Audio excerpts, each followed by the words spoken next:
Delicious, light, gorgeous, very comforting and cozy soup. I've made it only a week ago, first time, and I loved it so much, so I want to share this recipe with you. I have one unusual slightly ingredient in this soup which I think makes all the difference. I was in a big hurry, very hungry, so I didn't fry any carrots, onions as I would normally do to create a base.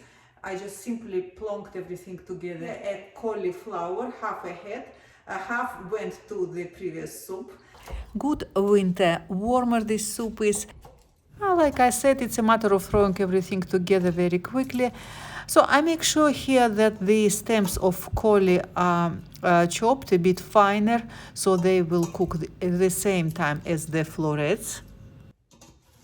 The parsnips are in season now, and I'm taking roughly the same amount in weight of them as the cauliflower. Parsnips, potatoes, squash, carrots. I think those vegetables work so well in soups because they do add that sort of fluffy, velvety sort of texture which makes the soup so cozy. Just what we want from the soup on a cold day. A good amount of parsley. The stems I roughly chop and throw in a pot, and the top bits, which are very tender, I would add literally at the very end. One small onion, bunch of spring onions. I would use in a soup the green part of it. The rest I will keep for the salads. And this is my secret ingredient, sugared ginger. I've bought it as a sweet, but it did taste very gingery, very strongly actually. Hardly sweet, so I do use it in cooking. I add it to meat stews, I make tea with it.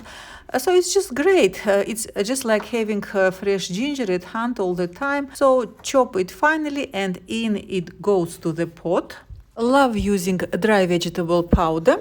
Yeah, good quality one. I always have it at hand unless I cook soup with chicken stock. Most of the time I make soups with just water, so it's very handy to have this vegetable powder around. So the vegetable stock powder comes already salty, so no need for salt. Boiling water. Once the veggies are almost done, at this point I would add chopped parsley, the green beets which we kept, and also some grated mature cheddar here to make soup more substantial.